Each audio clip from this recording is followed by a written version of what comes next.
Emma, how are you doing? Good. And you have a set here. Do you want to talk to us about what people need to know about making animation sets? Alright, so for young animators like myself and younger or older, all ages really, you need to have a good amount of depth and dimension into your set. You have to have a good thing to build up your set on. And you have to create objects. It shouldn't just be flat and nothing on it. Oh, so you built this on with a foam core base. And what does that allow you to do? You can glue on it. You can also tape on it. And you can also pick it up and carry it away in just one piece and not have to have one hand carrying this part, have another hand carrying this part, and have a billion other things to carry. Now I have a question. It looks to me like you have an H up here. What is that for? Oh, this is for the support, so it attaches this part here, which has some icicles coming down from it, and this part here, the paper, and which are all hot glued to the base, but you can also put more things coming from the top here, like my hand, and also it keeps it from falling over. So it's support for those different layers. Yeah. Excellent. Exactly. You mentioned hot glue. Yes. You need a lot of hot glue if you want to have a good temporary or not temporary set, really. Have you burned your hand yet? No, actually. Not yet. But yay, you. Yeah, it's pretty And tell me who these guys are. These are the Russian communist moles. As you can see by the hammer and sickle that my friend Reed, my assistant, made, and the North Korean flag, and I'm soon going to make the Cuban flag. So you had an assistant? Yeah, it's very important to have assistants when you make films because it's not a one-person job unless you want to make a short thing. But you hear about all the great animators out there who have teams of hundreds and so many people, and you really do need a lot of people to help you in this endeavor. Did Reed bring you a latte? No, he did not bring me a latte. He's hardly an assistant then. No, hardly. Here we have a farm. Yeah. And we have a corral, and it looks like, what is this purple on the ground? That purple on the ground is what I would like to call acid rain. And it happens in the real world too, but I just decided to give it a distinct purple color.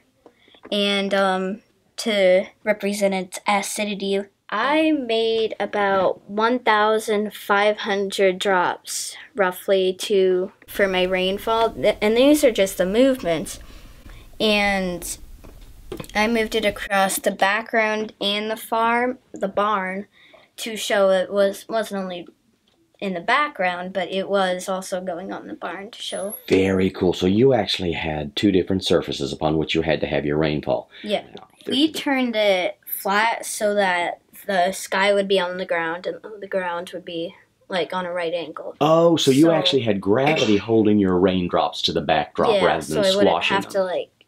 So it's very time-consuming, but it's definitely a lot of fun. Now we have yet another set. Yes, we do. And it's a good one. And what is this a set of? This is a set of inside the barn, that barn over there specifically.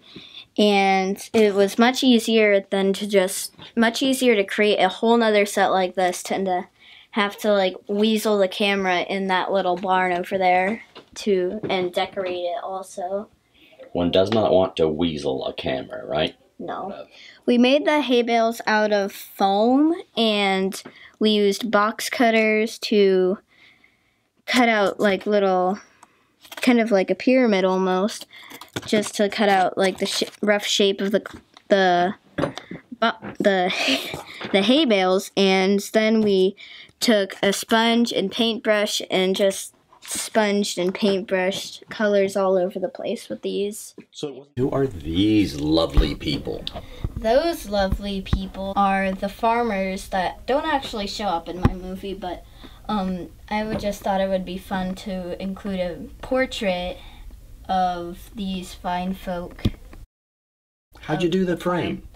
First I made the drawing, and then I traced it onto a piece of cardboard, and then with a little bit of wiggle room, I put hot glue all around the edges of the cardboard so it would look like a frame like this. And then the next step is that I painted it like a bronze color so it would look like one of those fancy frames that you see in like museums. And they are a lovely couple. Mm-hmm. They are very nice. Oh, wait a minute. What's that next to the straw bale? These things right here next to the hay bales are supposed to represent like spider webs in a barn because it's a pretty barn due to this barn inspection. Spider webs right here are made out of actually hot glue, but not just like the thick stream of hot glue you would normally see. It's actually, they're made by going back and forth really fast between the two surfaces that you would desire the cobwebs to be on. And my friend Reed came up with that idea.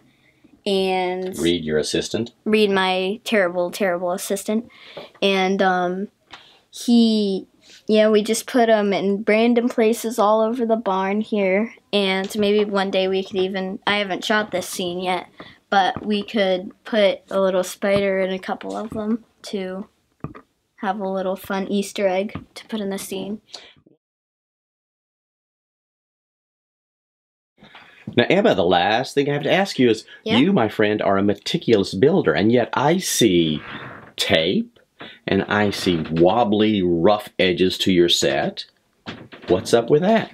Well, when you shoot something in a film with a camera, you usually, whatever is outside the camera, like not on the camera in the screen, does not matter at all. So you could have like a total junkyard behind your scene and no one would ever know.